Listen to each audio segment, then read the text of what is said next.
I'm running out of things to say about Cal. Unreal. As hot as he's ever been in his career. I don't know how. I'm running out of things to say about Cal. It's the best compliment I can give Cal is that every time he steps up, and he did this the other day with Julio, I believe was on first when they ultimately won the game.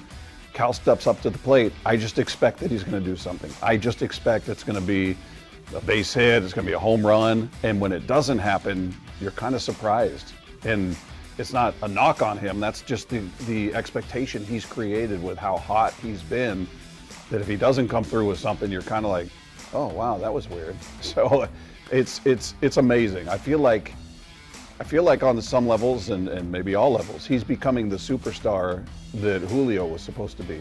And certainly Julio can still be that guy, but Cal's the one that's kind of producing in the way you expect Julio to produce. That's another situation like Cal, in that you just expect as soon as Munoz takes the hill, toes the rubber, done, finished business. Even though every day on the show we're saying, hey, he's going to give up a run at some point. The guy's not going to end the season with a 0 ERA. It's going to happen. But when it happened, you're still kind of, whoa, I didn't see that coming. And the fact that he did it on back-to-back outings made you step back and go, all right, did they use him too much in the beginning? We had John Morosi on the show, and that's something he brought up in the beginning of May, saying, hey, this guy's got a lot of appearances under his belt, almost an uncomfortable number is how he put it.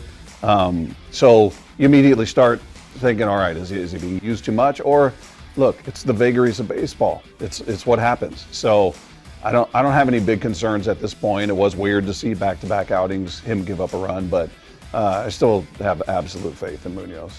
I actually thought there was a chance they could have called him up earlier. I mean, look, they're looking at these kids down there, and they know when they feel like they're ready. I'd rather they take too long than rush somebody and bring them up to the big leagues and watch them get, dominated and mentally shut down. So watching that was really cool, though. It's really cool to see a young kid realize their dream and at the same time come through for the team the way that he did, which was a really unique way. I mean, he had a base hit in his first game, and then to come up with a game-winning fielder's choice was pretty, he hits the ball, about 80 feet? It was enough. And that's what you brought him up for. He makes contact. He's a guy that makes great contact. He doesn't strike out. So in that instance, what you brought him up for, he came through with, and that was really fun to see. Kirby, I got to see a step forward. I mean, to me, I put him on obviously a different path than the other guys because he didn't have spring training. He was done the first week of March, and then had months and months of nothing. So his rehab starts in Tacoma, where his spring training, and he's still kind of finding his rhythm. I just want to see him take a step forward. I don't expect 7 shutout innings and no walks and 8 strikeout, classic Kirby, but I hope to see him take a step forward in this next outing against the Orioles and hopefully give you 6. How about a quality start? 6-3, give me 6 innings, 3 runs or less.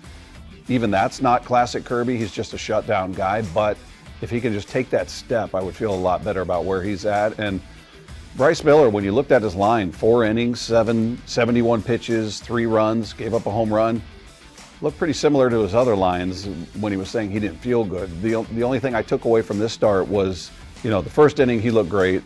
He had the fire alarm go off. He brought that up. That kind of stalled everything. I don't know if that hurt him or not, but just after previous starts, we heard him saying, I just don't feel good. I haven't felt good all year. He said that multiple times. And this time he said, I felt great. Everything felt great. I was able to throw all my pitches. I physically felt fine. So I'm leaning on that. And I think, he probably gets back to form maybe quicker than Kirby because, again, Kirby hadn't pitched since the first week of March, didn't have a spring training, didn't have a start to the season. So I think his climb is a little slower. I liked the whole thing. I had never been to an Aquasox game for whatever reason, just had never made it down. And it was a beautiful day. It was a perfect day weather-wise.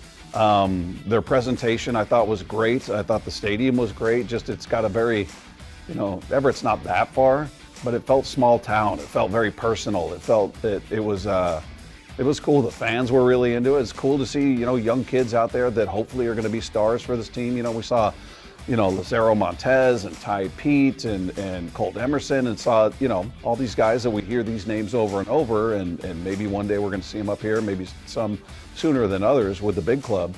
But just to see them in that environment and experience the ballpark and how they, you know, cater to the fans and everything, it was a really cool experience, and they do a great job.